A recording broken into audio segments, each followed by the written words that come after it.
Bonjour mes petits cocos, on se retrouve dans un décor très hospitalier. Évidemment, ce n'était pas prévu au programme des vidéos futures. On a eu un petit contretemps. Le comeback.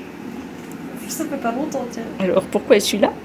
Ben, j'avais fort mal au ventre depuis cette nuit et au dos. Et du coup, on devait aller au cours de préparation à l'accouchement ce matin. Et quand on a été, ben, elle a dit vaut mieux quand même aller à l'hôpital faire un monitoring. On sait jamais que c'est des contractions. Et en fait, ouais, apparemment, il y a quand même pas mal de contractions, mais ça ouvre pas mon col, donc ça va, c'est déjà bien. Donc là, j'ai un traitement que je dois prendre pendant 2 jours pour voir si ça stoppe les contractions. Et on doit le rester ici à l'hôpital, du coup, sur place pour le traitement. Et si ça marche pas, ben, il faudra être transféré. Dans un hôpital plus gros. Ouais. Mais quand ils disent transférer pour un autre traitement ou pour accoucher? Je sais pas. Je pense que c'est pour un autre traitement, mais c'est dans le cas où tu peux accoucher. Elle dit que... Parce qu'ici, elle parlait de 36 semaines pour accoucher, donc pas transférer pour... Ouais, c'est peut-être en attendant pour que tu restes hospitalisé ou quoi, je sais pas. Je sais pas, parce que quand elle m'a dit transférer, je me suis dit est-ce que c'est pour accoucher ou pour avoir un autre traitement autre? Je sais pas. Du coup, Laetitia, elle va rester hospitalisée pendant 48 heures minimum avec un genre de médicament qui est censé arrêter les contractions. Je reste avec elle, évidemment. Je ne bouge pas d'ici. On espère que ça va aller. Voilà, c'est un peu la parnée carbone. Bah, ils nous ont hospitalisés, enfin, ils m'ont hospitalisé, mais toi aussi, du coup, quelques jours. Tout ce qu'on va vous raconter ici, on va vous le montrer aussi, parce qu'on a quand même beaucoup filmé quand on était à l'hôpital. On y est toujours d'ailleurs. Vous allez voir que dans la vidéo, Laetitia a mis son best soutif de grossesse. Ne la jugez pas pour ça. Je tiens à préciser que elle est d'accord de se montrer en tant que mère allaitante bientôt. Alors voilà, Laetitia a rejoint sa chambre. Tu manges ton best plateau repas. C'est dégueulasse. Un coup de bah, c'est pas que ça a l'air vraiment dégueulasse, mais c'est pas un repas quoi. Ça bouge qu'aujourd'hui, en plus. En fait, ils savaient pas trop quoi lui donner, vu qu'elle est végétarienne. Ils lui ont donné un peu des petites salades qui tripent. On va essayer de mettre ça. Autrement, on a une grande terrasse. Super grande. Franchement, c'est bien comme ça, tu peux quand même prendre l'air, même si peut-être tu peux pas descendre ou quoi. Pas toujours mal là pour l'instant.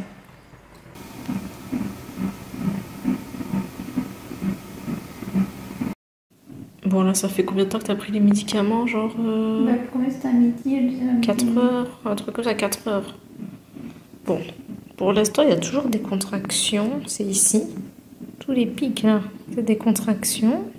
Celle-là était un peu plus grosse. Donc, pour l'instant, c'est pas vraiment passé, mais c'est moins fort, quoi. Ouais, mais bon, j'ai pris 2 fois le médicament. Il faut encore le prendre ce soir, demain. Et là, tu as 8 de tension. Ce qui explique ta tronche. Pour se détendre pendant ces longs jours, on avait un monitoring, donc on entendait le cœur du bébé battre. J'ai mis plus fort, mais on n'entend pas spécialement dans la vidéo, mais j'ai mis plus fort et j'ai un petit peu dansé, je me suis un petit peu ambiancée sur le rythme cardiaque de mon fils.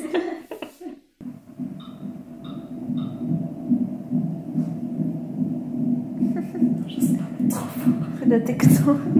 C'est quoi? C'est de la techno. Il bouge.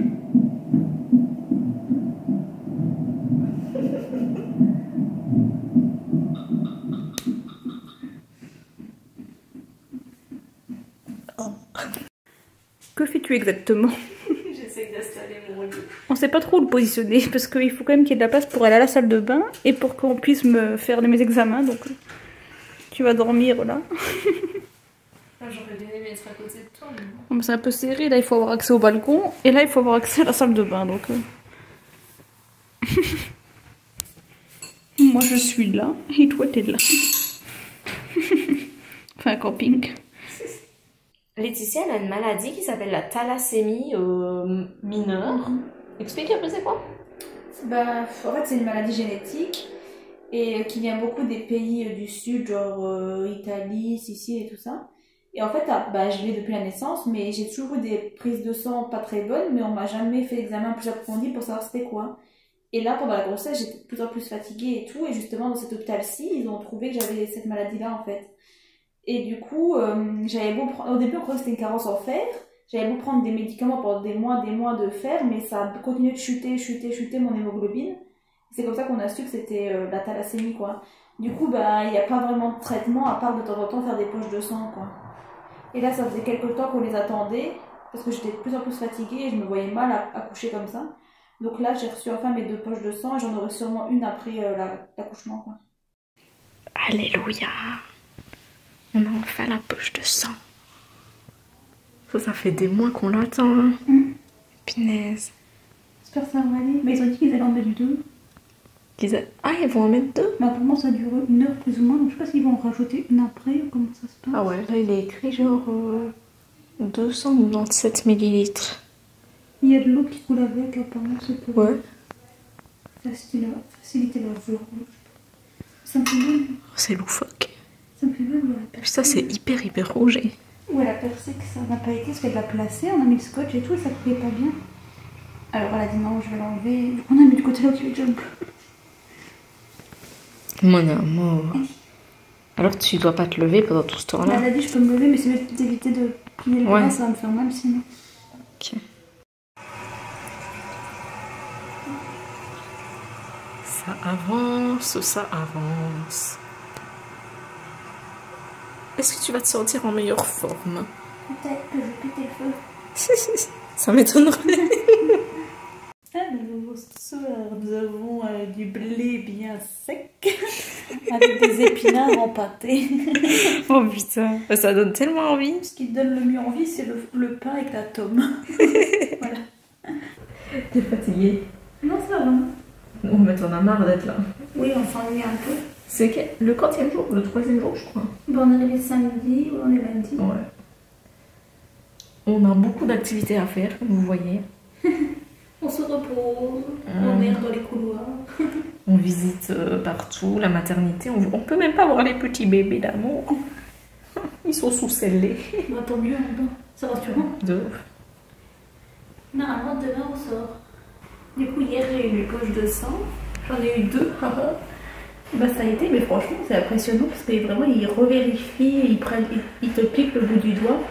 Et ils mettent une goutte de sang dans une machine, après ils mettent du sang de la poche dans une machine, voir si c'est compatible, malgré que c'est marqué par le même groupe, mais ils revérifient encore une fois. Puis après, ben, ils m'ont bouclé avec le cathéter, donc ils ont dû me refaire l'autre brin. Donc j'avais bobo. Et puis ça a duré genre combien de temps les 2 poches? Genre 2 heures ou quoi peut-être? Ouais, 1 heure, 1 heure et demie. Ouais. Et voilà. On va voir comment je me sens maintenant. Je devrais sûrement faire un contrôle dans quelques semaines pour voir si ça a augmenté bien. À suivre. En tout cas, c'est super bien surveillé parce que pendant qu'il me faisait les poches de sang, pendant genre presque 2 heures, toutes les 15 minutes, j'avais la tension qui était prise, la température et tout. C'est bien? Arrête. Du coup, le lendemain, quand on était à l'hôpital, on était quand même un peu rassurés vu que les contractions, ça avait baissé et tout. Et à un moment, je vais aux toilettes. Oh, c'était la panique à bord. Et je sais pas comment expliquer. Je vois un drôle de truc, mais vraiment bizarre. Et du coup, j'appelle Fanny. Je lui dis, je vais bien voir, c'est bizarre. Et du coup, c'est la panique, on a vite appelé la sage-femme parce que moi, je me doutais que c'était le bouchon. Et du mais coup, moi, genre, j'ai jamais entendu parler de ça, les cocos. Le bouchon muqueux. Genre, déjà, tu t'imagines à quoi ça ressemble à des gains, tu vois. Moi, je savais pas que les femmes enceintes, elles étaient bouchées par un bouchon comme ça. Champagne. J'ai été fermer la porte parce que elle était ouverte et juste en face, il y a le bureau avec toutes les sages-femmes. Ici, ils nous entendent parler de notre bouchon. Enfin, de mon bouchon. C'est un peu gênant. C'est bon. Du coup, reprenons le bouchon là où on est.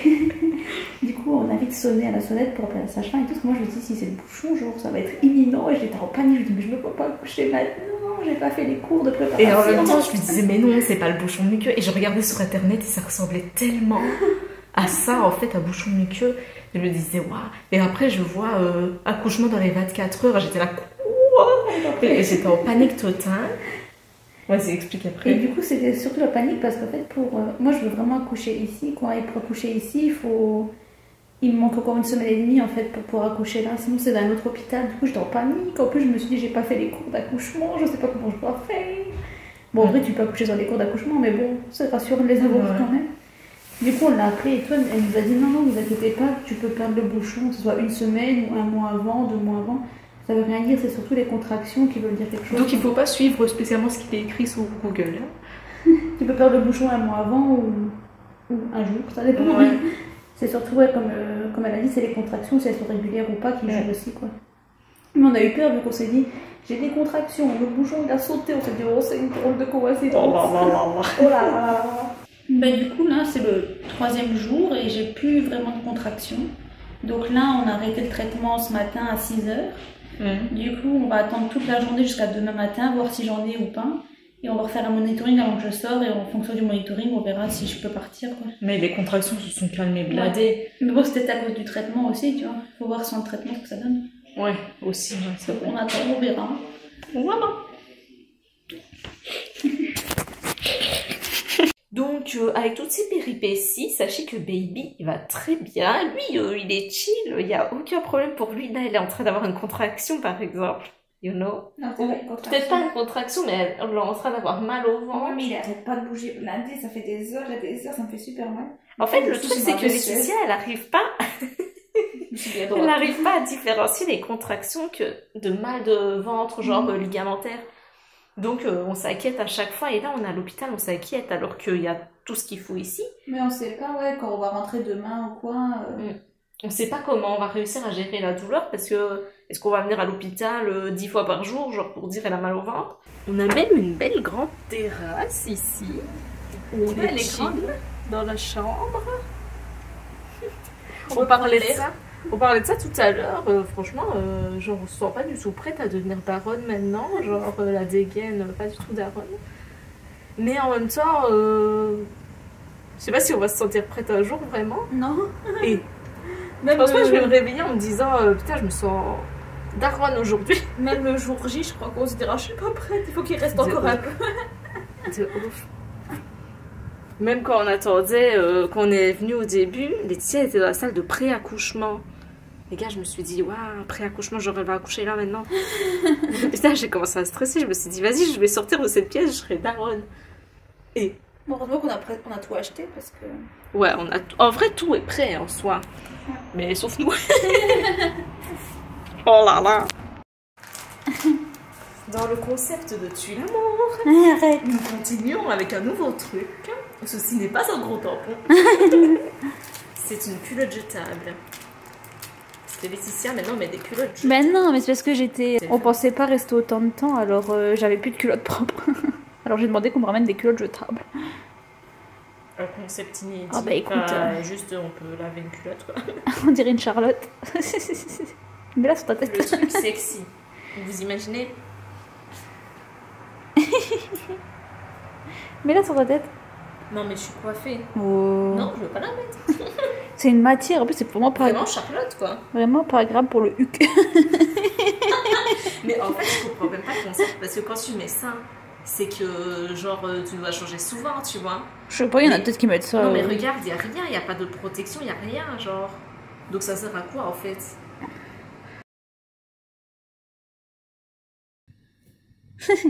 Bah, du coup, la sage-femme nous a expliqué que malgré que j'ai eu les contractions, que j'ai perdu le bouchon et tout, que en fait ça change rien à la grossesse. Enfin, peut-être pas en fait, ça dépend. Il y en a par exemple qui perdent le bouchon, qui ont des contractions, ils prennent le médicament et après c'est fini, j'accoucherai peut-être à terme le 30 août ou pas, mais ça peut rester comme ça quoi, reprendre la grossesse normale. Pas forcément parce qu'il s'est passé cet événement maintenant à l'hôpital qu'elle va accoucher à l'avance, ça n'a pas de lien en fait. Elle nous a même expliqué qu'il y a des femmes qui ont eu ça déjà.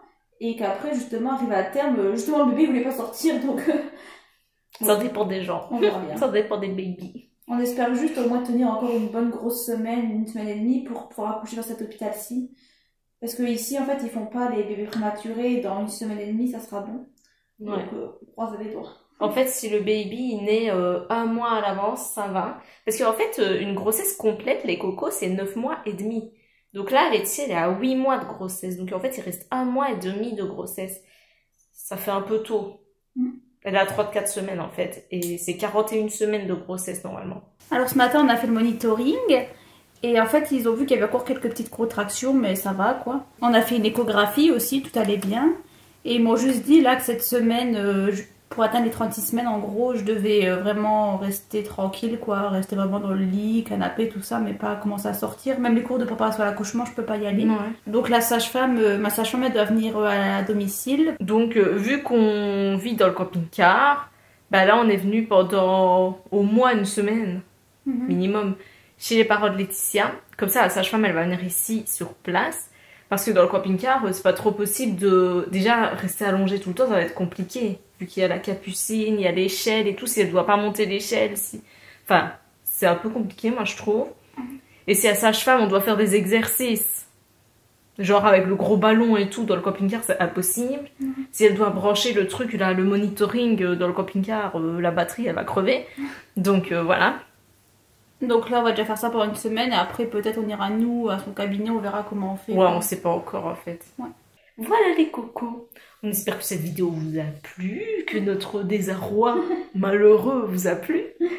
Et on vous dit à la prochaine. La prochaine vidéo, c'est une vidéo qu'on avait déjà filmée avant de venir ici. Donc ne vous dites pas, ils ont marché 40 km sur la semaine. C'était avant.